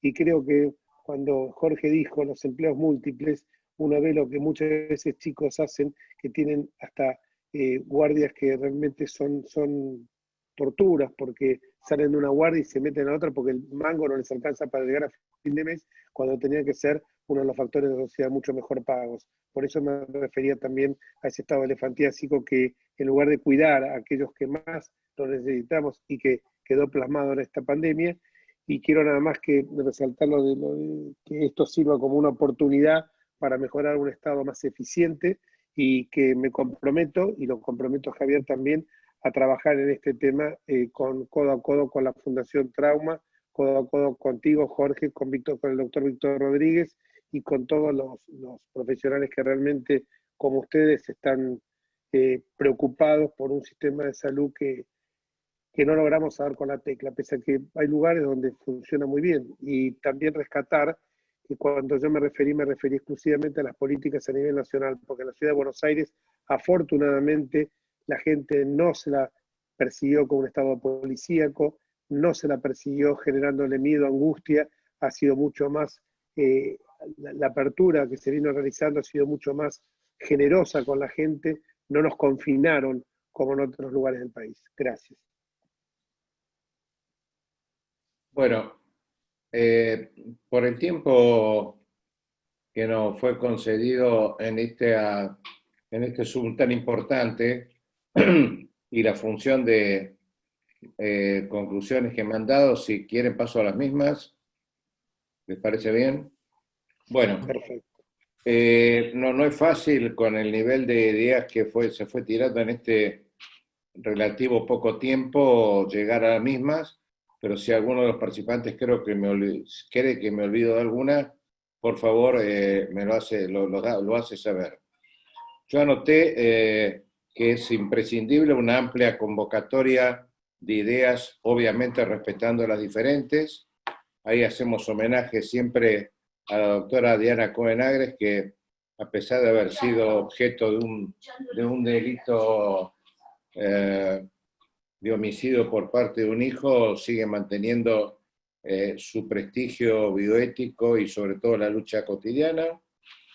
El segundo punto que tengo anotado sería una cesión o flexibilización de intereses individuales, institucionales y empresarios a partir de esa convocatoria de ideas diferentes. El punto tercero que anoté es tratar de llegar a los tan declamados y ansiados consensos, pero muy pocas veces logrados. El cuarto punto, la fragmentación jurídica prestacional, tanto estatal como privada, tiene punto de comparación con las barreras para compartir la construcción de esquemas de poder. Lamentablemente muchos lo utilizan en la construcción de estos esquemas de poder a partir del confronte constante, cosa que debe ser desechada de nuestra sociedad, es decir, recurrir al diálogo respetuoso y civilizado. Punto quinto, he anotado la construcción de un esquema de prioridades, que son las que hablaron ustedes, y que devuelvan los valores que oportunamente construyeron el contrato social, tanto por Rousseau como en nuestra sociedad, revalorizando el esfuerzo, la ética, el respeto y la seguridad jurídica, es decir, la reinstalación de la meritocracia. El punto sexto que anoté, la construcción de prioridades, hablando de salud pública en ese concepto que es la promoción de la salud, la prevención de patologías, el apoyo a la investigación científica, el respeto a la propiedad intelectual y a la revalorización integral, tantas veces mencionada por ustedes, del equipo de salud. Señores, la enfermería está siendo ignorada por todas las políticas de salud. Y el tema de los médicos, obviamente, sigue la misma suerte. Esta pandemia permitió sincerar, lamentablemente, muchas de esas falencias. Punto séptimo, la pandemia desnudó falencias de los sistemas públicos, o sea, estatal, seguridad social y privados, y que necesita, por lo tanto, recurrir a la reducción de los niveles de fragmentación y de diálogo, y por lo tanto, para empezar a concluir, recurrimos al sistema de prioridades, que sería una salud y educación pública de calidad, como es la que conocimos durante muchas décadas, que llevan a que la gran parte de la población haga sus aportes a nivel impositivo y sin embargo tenga que, para una educación, seguridad y educación, seguridad y salud de calidad, tenga que pagar 2 veces. La seguridad jurídica y personal, que creo que Jorge Enríquez tanto defendió cuando estuvo en el Ministerio de Seguridad, y creo que puede cerrar con eso, haciendo un homenaje a las fuerzas de seguridad que tanto acompañaron a los médicos en esta oportunidad. El incentivo también de fijar la prioridad del trabajo formal y remuneración digna, y sobre todo en salud, las condiciones de trabajo dignas, que por ejemplo pasó por condiciones de protección personal que tantos pacientes de integrantes del equipo de salud y fallecimientos estamos lamentando. Un punto que mencionó el doctor Jorge Neira, que es que no solamente nos escuchen los legisladores, que están acá presentes generosamente y que ya los conocemos sobre su trayectoria, que también escuchen los otros poderes del Estado, especialmente la Administración de Justicia. Bueno, todo esto concluye, señores, en un direccionamiento y reducción del gasto público y con su consiguiente reducción de la presión impositiva y tributaria. Y para cerrar, que los problemas mencionados figuren en las agendas políticas y no solamente en los procesos preelectorales. Discúlpeme si fui demasiado sintético, pero el señor Charlie Fiorentino me fija tiempos y trato de respetarlos. No, por favor. Muchas gracias, Miguel, por tus palabras. Jorge Enríquez y Jorge Neira y Javier Campos, está presente dentro del auditorio el doctor Pablo Achabayán, quien ya participó en un Sumate con Enríquez hace algunas semanas atrás. Y bueno, le cedí la palabra porque quiere acercarle una pregunta al doctor Jorge Neira. Así que, Pablo, cuando quieras. Bueno, gracias, Charlie. ¿Qué tal, Miguel? Bueno, gracias, Jorge Enríquez. ¿Cómo estás? ¿Todo bien? La pregunta, Jorge Neira, bueno, brillante tu exposición, Jorge, como siempre. Básicamente, desde el punto de vista, digamos, de la salud pública, ¿qué medidas sanitarias crees que estuvieron bien hechas? ¿Qué medidas no lo estuvieron? ¿Y cuáles son las conclusiones hasta el momento que vos podés sacar después de tanta cuarentena y de tanta cuestión sanitaria, digamos, que comparada con otros países, comparada con lo que se hizo en distintas provincias también? ¿Cómo ves el tema del aislamiento de las provincias respecto a poco acceso que hay desde cualquier punto del país a las distintas provincias? ¿Cómo ves eso, Jorge?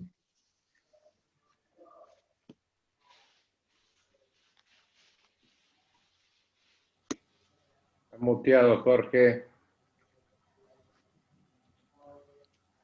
Gracias, Pablo. Te decía, muchas gracias por la pregunta. Es muy compleja la respuesta porque tiene muchas aristas, como bien comentabas, ¿no? La primera es, ¿qué se hizo bien? Bueno, me parece que la primera cuarentena era necesaria porque el sistema de salud estaba endeble, ¿no? Me parece que el tema de poder haber aumentado la cantidad de camas, de poder haber aumentado, digamos, la cantidad de respiradores, esto fue una iniciativa interesante. Hoy partimos de 8.000 camas, llegamos a 15.000, casi se duplicaron las camas. Lo que no se pudo duplicar fueron los intensivistas, tanto médicos, enfermeros como kinesiólogos. Y este es un déficit que el país ya tenía de antes, que está vinculado a este tema, digamos, de la remuneración de los profesionales del equipo de salud. El otro día comentábamos con María Rosa que hay enfermeras que cobraban 5.000 pesos por mes, y uno dice, pero ¿cómo 5.000 pesos por mes? Digo, así no puede funcionar un sistema adecuadamente en esta situación, de la misma manera que los compartimientos estancos entre lo público, lo privado y la seguridad social, que debieran ser como un continuo de atención, que es lo que nosotros estamos proponiendo ahora, con niveles de atención compartidos, con niveles de calidad compartidos, con niveles de complejidad compartidos. Me parece que así nos agarró la pandemia, porque así es nuestro país. Nuestro país es un país de desigualdades sociales, desigualdades de acceso, de inequidades, y me parece que este es un tema que yo creo que es sólido. Este tema del 50% de la pobreza global y 60-70% en los menos de 15 años, es un tema que es casi intolerable. No se puede pensar que un país con la capacidad que tiene en cuanto a los recursos como tenga esas diferencias en los grupos humanos. Me parece que esto necesita un redimensionamiento. ¿Qué cosas tendrían que haberse hecho diferentes? En el año 2003, cuando Taiwán tuvo sus primeros casos de coronavirus, que fue el famoso SARS, a partir de ahí el Estado, digamos, tomó una decisión, y es que creó un comando de incidente, digamos, para todo, digamos. Para cada situación de salud tenían un comando de incidente. Los comandos de incidente son los que se hacen para situaciones de cualquier situación de desastre. Y la diferencia con una situación de desastre habitual y la pandemia es que la pandemia es una situación de desastre prolongada en el tiempo, porque ustedes, por ejemplo, vieron la explosión que hubo en Beirut, la explosión que hubo fue tremenda, tuvo una cantidad de muertos iniciales, pero empezó, hizo el pico y terminó. Terminó con mucha secuela, digamos, pero terminó. Empezó y terminó. Después habrá que atender las consecuencias de él, pero empezó y terminó. La pandemia, como ustedes ven, nos tiene a nosotros que nunca se sabe cuándo va a terminar, cuándo va a empezar el pico de descenso, con lo cual es una situación muy compleja porque estresa permanentemente al sistema de salud. Y entonces el sistema de salud primero empieza respondiendo adecuadamente, después se empieza a cansar y se empieza a infectar y empieza a tener dificultades con la respuesta, y llega un momento que termina extenuando el sistema de salud, como está pasando en esta situación. Hoy ya salió publicado un primer caso en Río Negro, donde a un paciente no se le pudo poner respirador porque no tenían. Y entonces estas normas éticas que nosotros compartimos con Ignacio Magri y con un grupo más grande, se están por empezar a poner en la práctica. ¿Qué quiero decir con esto? Cuando Taiwán supo que tuvo el primer caso, cerró las fronteras, testeó a todo el mundo, comunicó a todo el mundo, repartió sistemas de protección personal, cerró la exportación de todos los productos asociados a la medicina que se hace en Taiwán para tener, es decir, hay una serie de cosas que facilitan la respuesta. Lo que pasa que a esta capacidad de respuesta, a la capacidad de respuesta en situaciones de desastre, se llama el síndrome de Casandra. Ustedes saben que Casandra era la hija de Príamo, que había tenido una historia con Apolo, y Apolo, como no había querido ceder a las tentaciones de Apolo le dio el poder de la predicción, pero le dijo que, como castigo, que nadie le iba a creer lo que decía. Y a nosotros nos pasa muchas veces cuando uno dice lo que uno tiene que tener para situaciones de múltiples víctimas, y qué sé yo, que nadie le entiende, y dice, bueno, pues eso nunca pasa afuera, acá no nos va a pasar, y cuando pasa nos agarran esta situación a medio camino. Y el medio camino es el medio camino. Por eso es que ahora, por ejemplo, cuando uno quiere aumentar la cantidad de camas de cuidados intensivos, tiene una limitación. La limitación es el recurso humano. El recurso humano es finito, el recurso humano médico, el recurso humano de enfermería, el recurso humano de kinesiología es finito. Por eso es que nosotros cuando desarrollamos el curso PARES era de considerar a todos los profesionales de equipo de salud pares, y que los que no son intensivistas, médicos, enfermeros y kinesiólogos, colaboren con los intensivistas. Pero estas son decisiones institucionales y es muy difícil generar esta institucionalidad de la respuesta cuando las instituciones no están acostumbradas a esta gimnasia del incremento de la capacidad instalada. Por eso digo que esto me parece que ha sido una cosa que ha dificultado, porque uno podría haber organizado las cosas quizás de otra manera, sin necesidad de sobrecargar tanto el sistema de salud. Una persona no puede estar de guardia más de 24 horas, ya que esté de guardia de 24 horas es un problema, pero ya más de 24 horas deja de ser beneficioso para el paciente y para el profesional.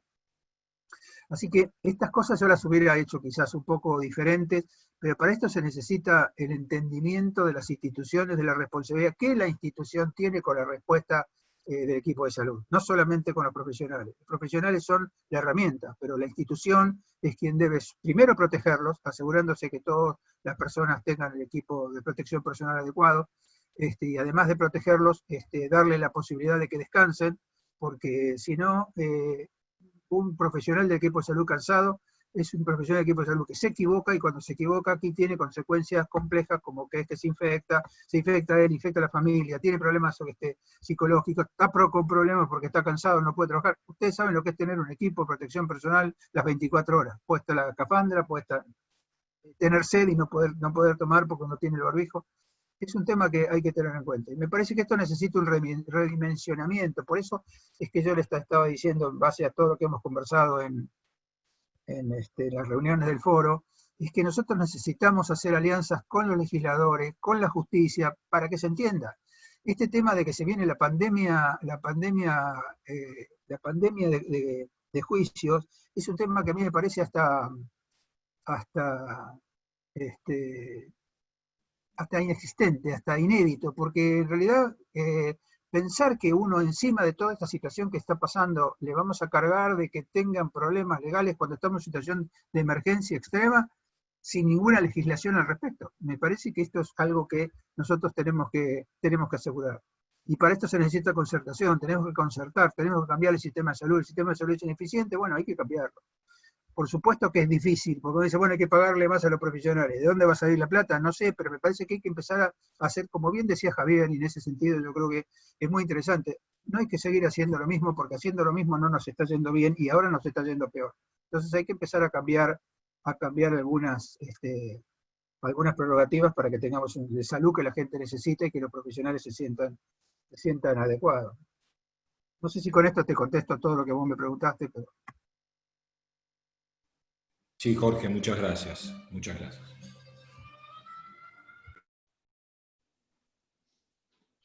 Gracias, Jorge y Pablo. Javier, Jorge, Enríquez, ¿quieren decir algo más? Jorge, Yo quería simplemente, primero agradecer, Pablo, tu presencia.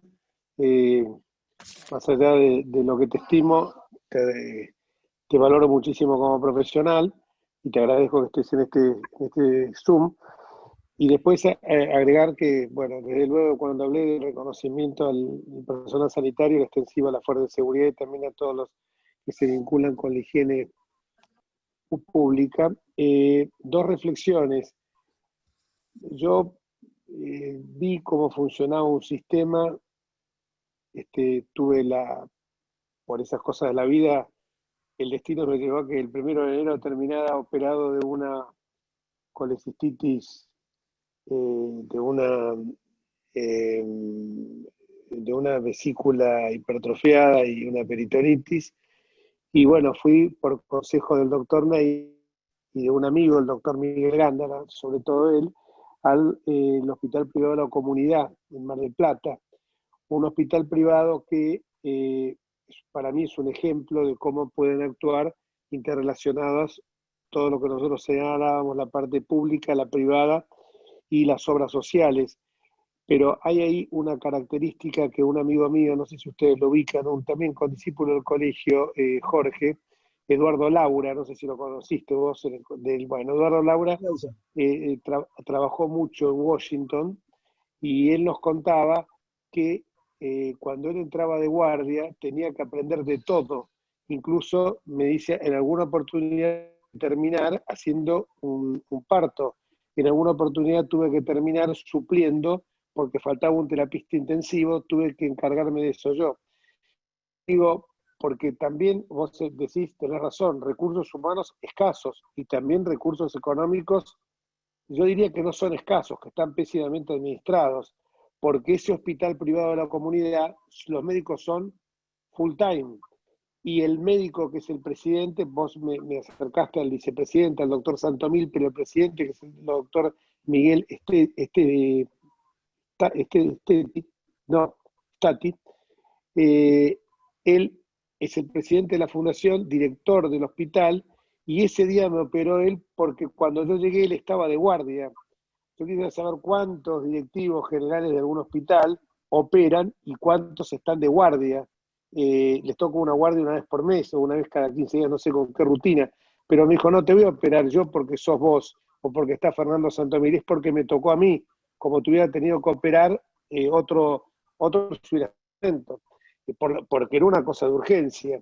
Entonces yo creo que un modelo a replicar podría ser ese, donde me parece que los médicos, más allá de que cada uno tenga su especialidad, puedan desempeñarse también frente a situaciones de estrés como estas, puedan también estar capacitados, no a lo mejor para tener lo que vos como intensivista tenés, porque, bueno, te has dedicado a esto, fuiste presidente de la asociación, sos una autoridad solidísima y reconocida internacionalmente en la materia, sino que por lo menos se puedan defender, poder en algún momento ocupar ese puesto que hoy está vacante, porque hablamos de las camas, tenés razón, respiradores, tenés razón, pero si falta el material humano estamos en problemas. Y el otro tema que sí me preocupa mucho es que esa situación de estrés que están teniendo, no te quepa ninguna duda, porque como abogado, lo digo, debe haber, por eso nos llaman cuervos y por eso nos llaman muchas veces avenegras, deben haber muchos abogados que están esperando. Te voy a contar nada más que una mínima anécdota. Cuando fue el tema que murieron gente en un geriátrico, me llegó el comentario de un abogado que le había preguntado a un funcionario amigo mío del gobierno de la ciudad, ¿por qué no me pasas la dirección de los familiares de los que fallecieron para hacerle juicio al sanatorio? Entonces, viste, cuando vos ves que frente a esta situación hay gente que actúa canallesca y miserablemente, creo que sería conveniente, más allá que uno no puede decretar así, porque pudieron haber habido algunas situaciones que pudo haber habido una desidia, pero sí hacer algo legislativamente. Esto lo desafío no, le encomiendo que colabore con esto, que él es abogado, pero parece que fuera más médico que abogado a veces, Miguel, ¿no? Le falta simplemente operar.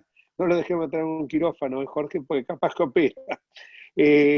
Entonces, digo, trabajar en una propuesta normativa que frente a esas situaciones, que es una situación de catástrofe, no hay ninguna duda, y que comparto que los primeros tiempos de la cuarentena, esa primera quincena, fue muy lógico que así se hiciera, porque si no hubiera estresado, explotado el sistema de salud mucho antes.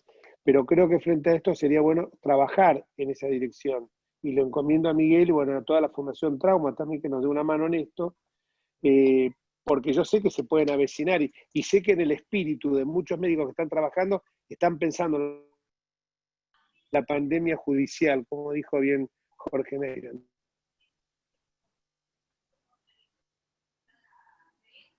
Gracias.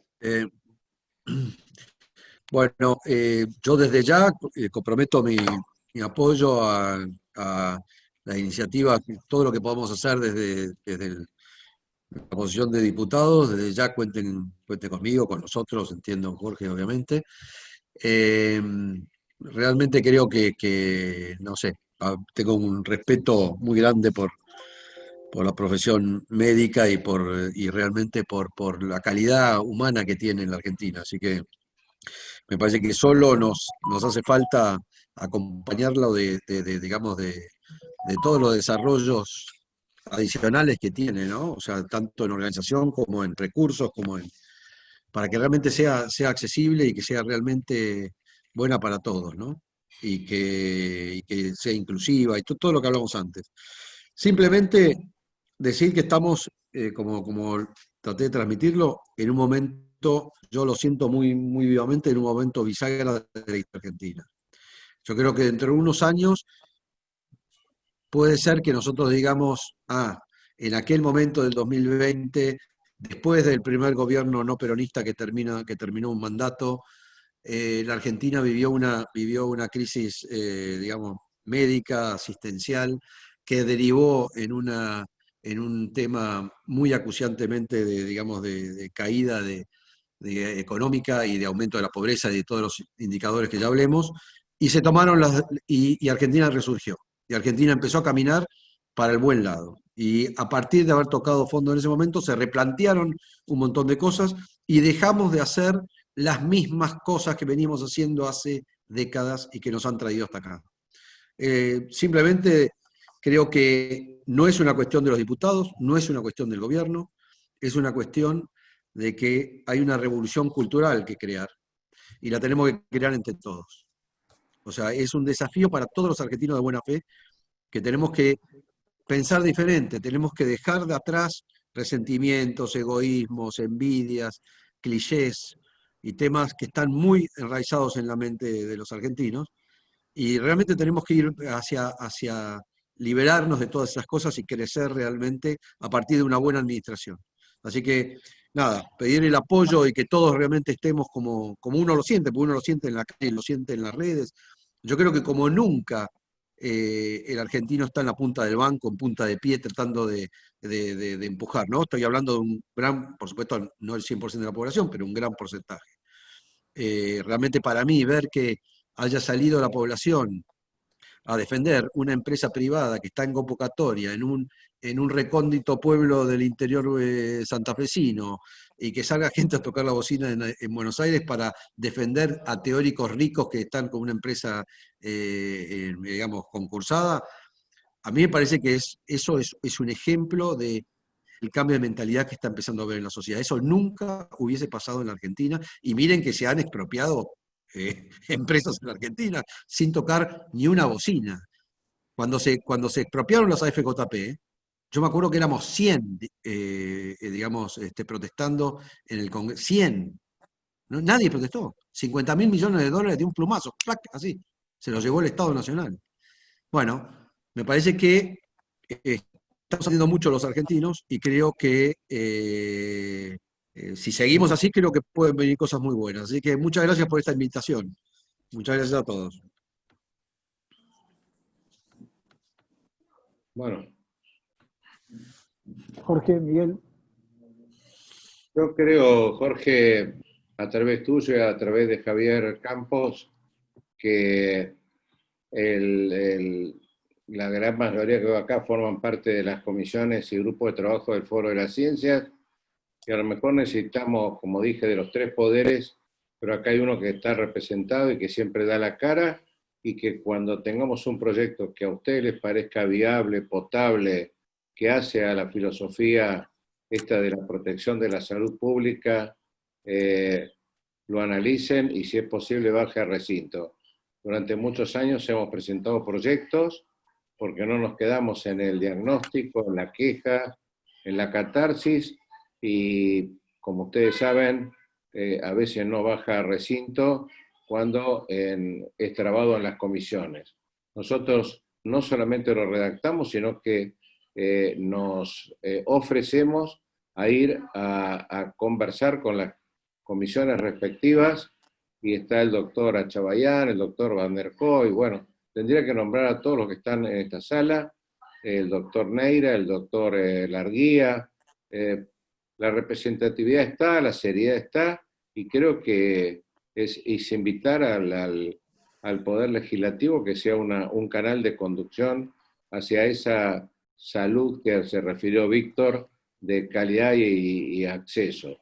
Porque como se trata de hablar siempre de la cobertura universal de salud, pero esta cobertura universal tiene que ser indudablemente de calidad y seguridad hacia el paciente y hacia el personal de salud. Realmente yo muy, muy gratificado, Jorge Enríquez y Javier Campos, y espero que podamos seguir conversando y dialogando tanto en Zoom como en reuniones que ustedes dispongan. Bueno, está el compromiso de parte nuestra y también, bueno, de Consulo, y yo diría que a lo mejor la pandemia puede acelerar los tiempos, porque podríamos avanzar ya, pero no esperar más tiempo, porque el año pasado fue cuando tuvimos, muchas veces la coyuntura nos lleva puestos, ¿no? Pero si no trabajamos dentro de la coyuntura para forjar política de Estado, no vamos a poder resolver los problemas esenciales que tenemos los argentinos, como es este caso. Así que estamos totalmente a disposición de lo que podamos todos de Consuno. Acaba de llegar un mensaje que el cuerpo que encontraron era el de Facundo Astudillo Castro. Otro tema más doloroso, ¿no? Por eso me corté cuando estaba hablando, porque lo vi en la pantalla ahí de las dos computadoras. Eso. Entonces, les decía que es bueno trabajarlo, aunque siempre estemos apremiados por lo urgente, por lo menos abramos una ventana de reflexión para poder trabajar en estos temas, porque si no, nunca lo vamos a poder resolver, y son temas que son gravísimos, ¿no? Así que cuenten con nosotros, con los diputados, sobre todo los Juntos por el Cambio, que en buena hora. Yo lamento que esta agencia no se haya podido plasmar, porque ustedes lo presentaron creo que en el año 16, no se haya podido plasmar durante nuestro gobierno. Son cosas que, bueno, se hicieron muchas cosas muy positivas, pero también hay que hacer autocrítica, porque evidentemente si nos fuimos del gobierno no era porque hicimos todo bien, ¿no? Ni porque del otro lado si bien del otro lado había un demonio, no pudimos a lo mejor nosotros transmitir bien todas las cuestiones que estábamos resolviendo, problemas que, como dijo recién Pablo, 107 años, últimos 100 con déficit fiscal. Así que si hubiéramos seguido el ejemplo de otros países, siempre ponemos los ejemplos de países muy similares a los nuestros en cuanto a territorio, en cuanto no más que en cuanto a territorio, en cuanto a riquezas muy semejantes como Australia, Canadá y Nueva Zelanda. A lo mejor Nueva Zelanda no tanto porque es más pequeño, pero sí Australia y Canadá, y cómo ellos se desarrollaron y nosotros todavía seguimos debatiéndonos en esto, ¿no? Así que bueno, les agradezco muchísimo a todos. Si alguien quiere cerrar, Jorge o Miguel o Javier, buena hora. No, yo simplemente una sola cosa que viene a cuento de lo que dice Jorge. Yo creo que sin duda hay una decepción en cuanto a nosotros como miembros de Juntos por el Cambio por haber logrado este gran logro que es haber terminado un mandato que no ocurría de 1928. Eso nos obliga a poner las cosas en perspectiva y a darnos cuenta que la historia no es lineal. Entonces, si bien a todos nos hubiese gustado tener un éxito mayor en más áreas, porque hubo éxitos en muchas áreas, la política exterior, la seguridad, digamos, la modernización del Estado, etcétera, etcétera. Bueno, evidentemente en el tema económico y sobre todo en el tema digamos, desarrollo económico hubo un problema. Ahora, como yo digo, la historia no es lineal. Yo creo que lo que sí tenemos que ver es que si el señor Ilia no pudo terminar su mandato, si el señor Frondizi no pudo terminar su mandato, si el señor Alfonsín no pudo terminar su mandato, si el señor de la Rúa no pudo terminar su mandato, por algo es. Entonces creo que Argentina se está sanando a sí misma, olvidándose de Mauricio Macri o de Juntos por el Cambio. Creo que estamos dándonos un nuevo sistema político y nos tenemos que quedar con esa película, no con la foto, sino con esa película. Y creo que yo soy muy optimista en el sentido que si logramos pasar este momento, yo creo que el argentino empieza a empoderarse porque empieza a tener alternancia en el poder. Y al tener alternancia en el poder puede hacer llegar las iniciativas como las de ustedes, que se pueden palmar, se pueden plasmar, digamos.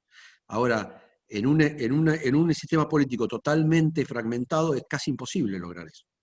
Entonces creo que hay razones para ser optimistas y nada, simplemente me alegro mucho de que exista un grupo de gente así tan preocupada como ustedes en sus temas y nada, desde ya todo nuestro apoyo y estoy a disposición para lo que ustedes quieran. Así que muchas gracias por la invitación. Yo creo, Javier, que a lo que vos bien señalás como poder político fragmentado en salud, a su vez tenemos varios tipos de fragmentaciones, inclusive la constitucional con 24 ministros de salud y más el nacional, que trata de ejercer una rectoría a veces en forma ineficaz porque es imposible poner de acuerdo a 24 ministros provinciales y gobernadores. Así que ahí también creo que el legislativo podría ayudar, y acá hay gente presente del interior del país. Reitero que me parece que es una convocatoria, por ejemplo, el tema de la agencia, que hoy tiene dos proyectos senadores, uno el doctor Mario Fiat y, ayúdame Pablito, Lovelo se llama el senador. Lovera. Lovera. A lo mejor en diputados se puede, cuando llegue o ahora, introducir otro, pero necesitamos motivaciones concretas porque hoy, por ejemplo, salió la noticia ya que el PAMI fue condenado en 2 o 3 amparos a cubrir la fibrosis quística. Indudablemente, para la gente que padece esa patología es una solución, pero creo que ahí hay que analizar quién paga esa suerte de creación que hizo el doctor Alberto Fernández y su señora en convertirse en agencia, seguramente con la mejor intención, pero que hoy las obras sociales no pueden cubrir por sí solas todas las patologías de alto costo y de baja incidencia. Yo creo que es un debate que nos debemos, porque todos somos eventuales pacientes y eventuales también nuestros familiares estar peleando por esa cobertura que posiblemente sea negada, no poder ser solventada por la obra social o la medicina prepaga.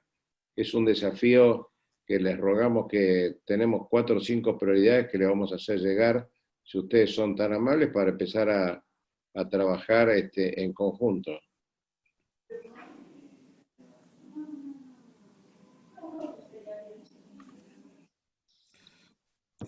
Como no, de mi parte, queda la espera, quedo quedo disponible para estas inquietudes. Jorge Enrique, lo descuento porque ya hace años que venimos. Igualmente, ya lo hablamos esto en un seminario y ¿dónde fue? En la calle Belgrano, ¿no? El año pasado, creo que fue. Confederación Médica. Confederación Médica. Estaba el doctor Jorge Neira, que en esto es un motor para todo este tipo de iniciativas, ¿no es cierto? Tenemos un motor joven, como es el doctor Neira, y por ahí estaba el motor que estamos preparando a los 101 años, que acá lo veo, el doctor Fortunato Benaim, que creo que se merece un aplauso porque es nuestro líder. Doctor Fortunato, no sé si ya nos está escuchando, un ejemplo para todos nosotros. Muchísimas gracias, doctor. Nuevamente lo felicito como lo hicimos el año pasado en la Confederación. Gracias, doctor. Bueno, para mí, más que cumplido, gracias Jorge, gracias Javier. Bueno, Charlie y Silvia, que ya han tomado la costumbre que nos comuniquemos a partir de las 7 de la mañana por orden del doctor Enrique, ¿no? No tengo nada que ver con lo que hacen ustedes a las 7 de la mañana, por favor. Les agradezco también a Pablo y desde luego a Jorge Neira, que es nuestro factotum en todo este tipo de acciones. Y a Pablo, por supuesto, también. Muchas gracias a todos. Muchas gracias. Muchas gracias a todos y gracias por la invitación. Gracias, chao. Javier, nos vemos en un rato, sí. Seguimos en un rato. Chao, chao. Chao.